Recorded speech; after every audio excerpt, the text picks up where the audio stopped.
Medicine is meant to heal, but in the 18th century, it often did the exact opposite. Doctors prescribed treatments with absolute confidence, unaware, or in some cases willfully ignorant, that they were poisoning their patients. Arsenic, mercury, lead, three substances we now associate with toxicity and death, were once medical staples, given to cure everything from fevers to mental illness.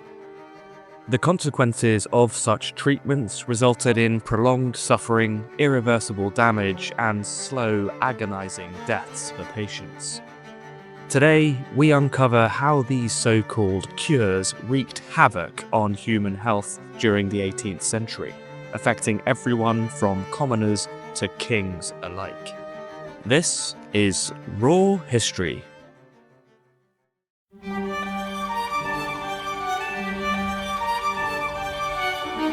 Arsenic. Today, it's infamous as a poison, but in the 18th century, it was a trusted remedy for everything from fevers to digestive issues. Doctors believed it purified the blood, strengthened the body, and even improved your skin tone. The reality, however, it built up in the system, causing chronic poisoning, vomiting, nerve damage, and organ failure. Even royalty wasn't safe. King George III, often remembered for his so-called madness, was repeatedly treated with emetic tartar, a common arsenic-based medicine. Centuries later, forensic analysis of the king's hair has revealed that arsenic levels in his system were 17 times higher than the toxic threshold.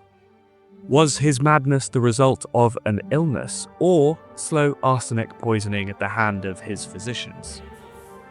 But arsenic wasn't just something that you swallowed, it was also something that could be worn. Beauty products containing arsenic promised flawless, pale skin, and women applied arsenic-laced powders to their skin daily, unknowingly dousing themselves with poison. The price of beauty, perhaps, but greying skin, sores, hair loss, and a slow, agonizing death is a pretty heavy price to pay.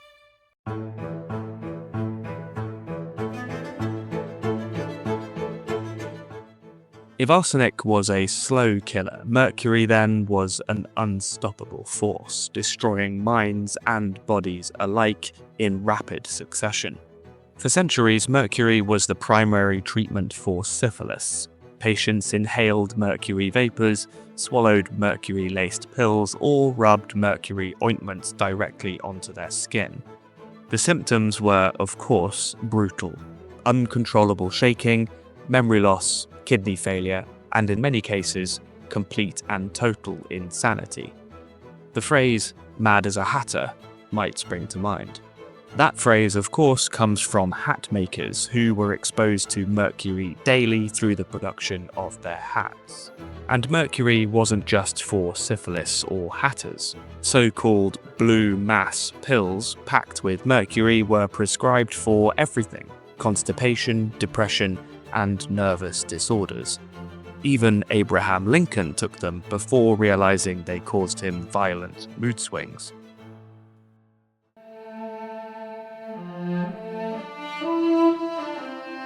In the Georgian era, pale skin wasn't just a beauty trend, it was a status symbol, and achieving it meant Venetian ceruse, a powder made from pretty much pure lead. The more women applied it to their skin, the sicker they became. Skin darkened, teeth rotted, hair fell out in clumps. But instead of stopping, they applied even more to cover up the damage, unknowingly poisoning themselves further. Maria Coventry, one of the most celebrated beauties of her time, was among the victims. She used lead-based powders like Venetian ceruse religiously, and by the age of 27, she was dead. Her beauty routine had slowly killed her. Yet, despite the dangers, the pressures to conform to aristocratic beauty standards ensured its continued use well into the 19th century. And for many, that vanity became a death sentence. Doctors believed they were helping, In reality, they were unknowingly poisoning their patients. But before we scoff at the past, we have to ask, what treatments today will future generations look back on with horror? For centuries, doctors prescribed arsenic, mercury, and lead with confidence. What substances applied as safe today might be revealed as deadly tomorrow. Medical history is full of mistakes. The real question is, have we truly learned from them? Thank you for joining us on this journey through history's deadliest cures. If you found this fascinating, subscribe for more untold stories from the past. Thank you, and we'll see you in the next one.